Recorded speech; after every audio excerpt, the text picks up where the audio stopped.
If you know me at all, you know that I love Costco. I'm probably one of their biggest fans from a consumer standpoint, but also a business and leadership standpoint. And I cannot stress enough the business lessons that you can apply to your fitness business directly from Costco that will transform your fitness business that I'm going to lay out for you today.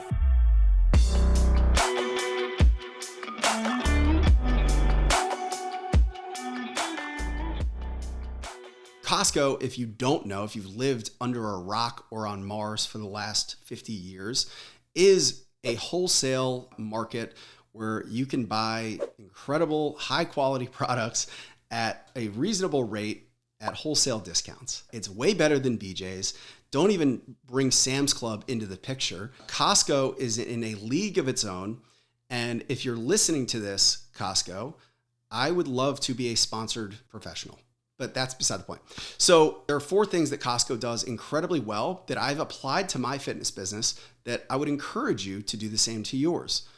The first thing that Costco does amazingly well is has a very, very explicit brand standard that provides a serious level of certainty for people that shop there. People that shop at Costco know exactly what they are going to get. They know exactly what to expect when they walk in the door. They know exactly what they're going to pay. So there's a few brand promises that Costco is very explicit about. And I'll use one funny story about it. So the former CEO of Costco, Jim Senegal, is famous for being quoted, "Costco has never raised the price of their hot dog and soda deal. $1.50 gets you a hot dog and a soda." When the CFO came to him about, inflation and price changes, Jim said, "If you raise the price of the hot dog, I will fucking kill you." And it's something that speaks very loudly about, the brand standard for Costco is, while they don't do that with every single product, it shows the importance of having a brand standard. Now, there's another example of this where Costco does the same thing with their rotisserie chickens. They sell these massive, well above the industry standard rotisserie chickens for the cheapest you'll ever find. I think they're like $8, and they've never changed the price, or at least they haven't changed it in accordance to what inflation would have dictated. And it's actually a massive loss leader. And why is that important? Is because they lose $40 million in rotisserie chickens every single year. At least data showed the last few years. But it builds incredible amounts of trust, loyalty, and respect for the Costco brand when people know that they can go and buy a big ass rotisserie chicken, pay $8, and they know Costco is not going to price gouge them. That's a really strong brand standard that they have set that speaks a hell of a lot about customer loyalty. And they know, this is the loss leader principle, that just getting them in the door, even if it's just to buy rotisserie chicken, is going to lead to more purchases, and it's going to help them. So they're willing to lose $40 million in Costco chicken because they know it's going to get bodies in the door, and it's going to build more trust, build loyalty, and build a folklore about everybody knowing that Costco rotisserie chickens are the best. Take that soundbite, send it to Costco. For you in your fitness business, you should really consider the ways that you can set those brand standards for how you do business, the way you treat people, and be absolutely ruthless about those non-negotiables for the way you hold yourself accountable, as well as the standards that you hold your staff accountable to. Just that level of certainty is an incredibly appeasing element to your business that can smooth out any friction or fear or, rocky expectations that people might have. So think of ways that you can uphold a brand standard and make sure it's incredibly explicit across your entire fitness business. Number 2 business lesson from Costco is the absolute tight margin control on Costco's products. So this also plays into that brand standard and respect and loyalty that they generate, because it is very well known that Costco will never mark up products more than 15%. I think every single product at Costco is marked up 14 to 15%. It's incredibly tight margins, and they know that that will generate a 2% profit for them.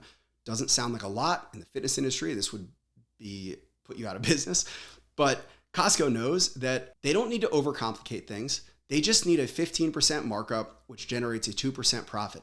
That's it. So how does this apply to your fitness business? You need to understand your numbers. You need to know exactly how many people you need in a session, what the average per session rate they need to pay is, and how that equates to your base operating expenses. So start with the end in mind with your profitability. How much money do you want to take home at the end of the day?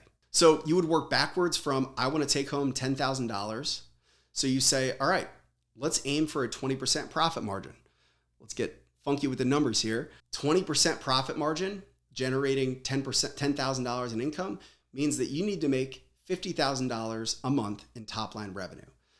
Now let's break that down all the way down to the session level, because if every single session has 20% profits, you should be able to build a business that does $50,000 top line with 10% margin. How much does it cost to run a single session? Let's say it costs you $100 in payroll, in your expenses, divided by the number of hours that you're open.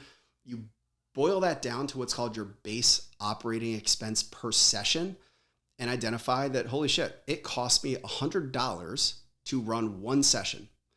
And if your goal is 20% profit margins, that means that every session needs to make $120. See how that works? So your session expense is 100. How do you make 120? If you are a one-on-one personal trainer, that means you need to charge $120 per session. If you run a small group business and you allow 5 people per session, that means you need to charge $25 per session, because then you'll make, if a full session, you'll make $125 per hour, meaning you got a 25% profit on that session. And if you run a large group business, let's say you charge $10 per hour, you need 12 people on average in every single large group class to make $120 per session at that 20% margin. And that is how you figure out your pricing model at scale, by having very, very tight margin control. People lose this when they get funky and they add new services and they don't think through their pricing well enough. But if you take the time to think about it, everything is simple. If you want 20% margins, you need to know what it costs to run a single session, and you need to fill that session with a very specific amount of people that pay a specific amount that equate to 20% above the expense. There's a few more complexities there that you can work through with your accountant, but the lesson from Costco is the idea that you should understand your margins and everything in business becomes simple. Costco's not worried about nickel and diming people or exactly what to charge. They just say, that's the product. I'm going to mark it up 15%. As long as it leads to 2% profits, we're good and we can host it in the store. And that is how you can use that lesson from Costco and apply it in your gym business. So business lesson number 3 from Costco is one of my favorites.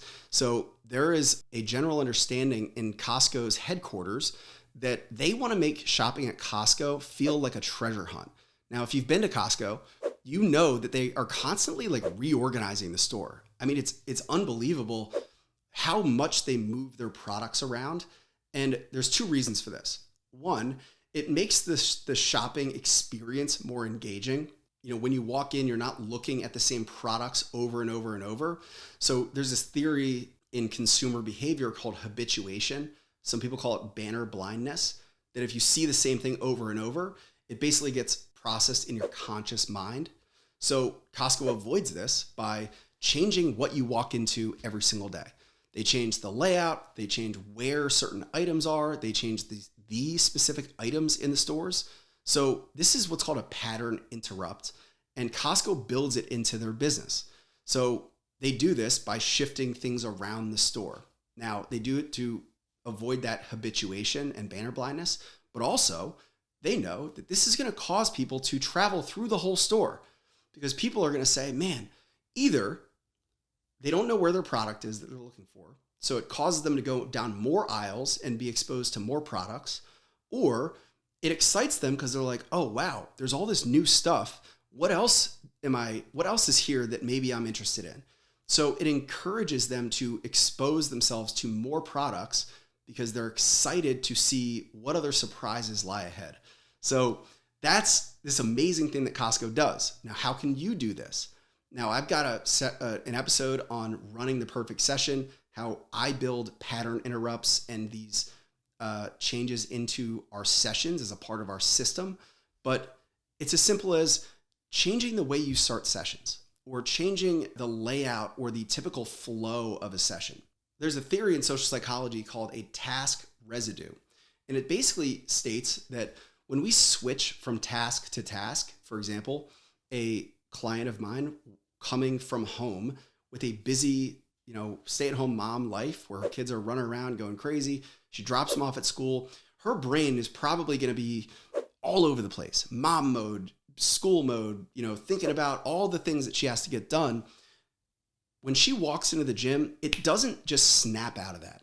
She still has that processing through her brain, and to switch tasks fully without an intervention, it typically takes about 15 to 20 minutes. So that means from the moment she gets out of the car till 20 minutes later, which is usually about 15 minutes into the session, she is not going to be fully immersed in the session experience. She won't be fully engaged. She won't be producing the same output. She won't be, intentional or focused on the movement quality. So she's not going to get the most out of that workout.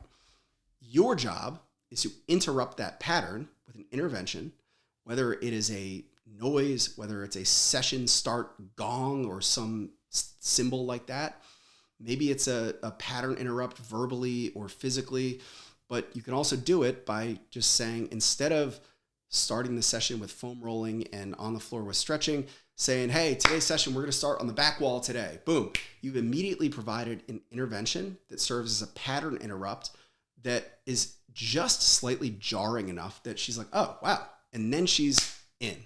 You've interrupted the neural pattern away from that task residue. You've cut the task residue, and now she's involved in the session. There's a million ways that you can do this.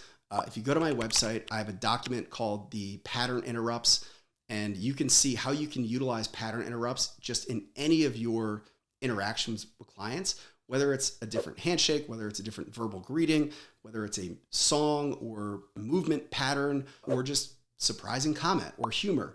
There's lots of ways to do this. I learned a lot about it in my experience as a hypnotherapist in training. It's a really powerful thing that you can do for people and to make your sessions a better quality. So go to my website, download the pattern interrupt cheat sheet, and you can apply these for yourself. So business lesson from Costco number 4. Now this one is one you can take directly to the bank. And we've used this system in my business multiple times. And I'm going to give you something that if you apply, you will instantly level up your business. So I'll give you the backstory. I go to Costco every Sunday. It's where I do my weekly shopping. And every single Sunday, there's a guy that walks around with a vest that says executive expert. Now, if you don't know anything about Costco, really 2 types of memberships. There's the basic membership, which is $60 a year. That gets you access to all the stuff in the store. It gets your membership. And then there's the executive membership. It's $120 a year. It's double the cost. This guy's job is to walk around and ask one question. He says, are you an executive member? He's even got a vest that says he's an executive expert. Week after week, this guy asked me the question, and it really wasn't until like 4 to 5 times in a row that I really started to put the pieces together of how powerful this is. Because he would stop me and he'd say, hey, are you an executive expert? And I'd be like, yeah, I'm good. And I would show him the card, and week after week. Finally, one week, I saw him walking up and I was like, this motherfucker. Before he could say it, I was like, yeah, I'm good. Right out of his back pocket, he said, oh, do you have a Costco credit card? So he had it in his back pocket, the next question to upsell me into the next layer of Costco's membership. And what's more amazing is, again, I'm this guy. I grabbed this guy. His name is Rob. He's my buddy now. And I'm like, hey man, how many people do you ask every single day? And he's like, at least 300. And I'm like, man, how many people do you upsell every day? And he's like, the goal is 15. And the last question I asked was, how many people have you asked multiple times or that have said no before that you eventually upsell? And he said, every single person that upsells or takes on the executive membership has told me no multiple times. Think about that. Costco is not dumb. I hope that I've illustrated that to you with this episode, is Costco is a very intelligent business. But here's how Costco made sure that Rob was set up for success with this offer to upsell to the executive membership. And this is where it's really genius. And then we're going to start talking about applications. There's two memberships, the $60 standard and the executive for $120, $60 difference of the cost difference. They made it so obvious that you should upsell by saying the perk of the executive membership is that every dollar you spend, you get 2% cash back in a coupon every year. So if you spend $1,000 every year, you will get $20 in a voucher every year paid to you. All right. I go every week. I spend about $200 every week. That is $10,000 over the course of a year that I get 2% cash back.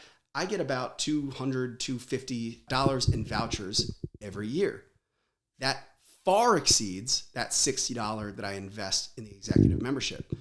Signing up for the membership pays for itself. Number one, even if it doesn't, the promise of Costco is that if you don't get $60 back, they will reimburse you for the money that you spent. So if you only spent $1,000 over the course of a year, which I don't know how that's physically possible, and you get a $20 check, they'll give you the $60 so that it's a no-brainer that you are an executive member. It's a way that you can make sure that an upsell or a value add for your business is such a no-brainer that nobody can justify saying no to set yourself up for success. And there's lots of ways that you can do this. And this is where we're going to talk about application. This idea of the executive expert or the ask every single person if they're an executive member, we've taken that and we've gamified initiatives in my business. So we've done staff initiatives where we've come up with a question like, are you a small group member? Or do you want to add another day to your membership? And we've given raffle tickets for staff every time they ask the question. And guess what? You ask enough times, just like Rob at Costco, you're going to get people that have said no in the past that say yes just because you asked at the right time, at the right moment, to the right person. You won't get upsells if you're not asking. So how can you gamify asking and watch what it does for your business? Now, if you want to add another element to that, make the upsell offer so ridiculously valuable that it's a no-brainer. Throw in extra meal plan. Tell them if they don't achieve some result, you'll refund their money. You can elevate the upsell offer to whatever extent that you want, but it's a lesson that you can learn from Costco in having a system for whatever outcome you want being asked every single day. In my business, we ask two questions. Are you a small group member? Or do you want to add another day to your program? That's it. And you want to make it simple enough that anybody can ask it. Don't provide iterations. Don't provide complex ways to do it. Just incentivize your staff or for you to do yourself. Ask every single day, do you want to do X? Do you want to add X to your program? If you do that, you'll set yourself up for growing your business to new levels without feeling like you're really working that hard. So I hope you can see why I love Costco as a business and how you can apply the exact same frameworks and systems that they've got to be incredibly successful inside your fitness business. We do it every single day, and I can honestly say it's a huge reason we've been really successful in the industry. So I hope you apply.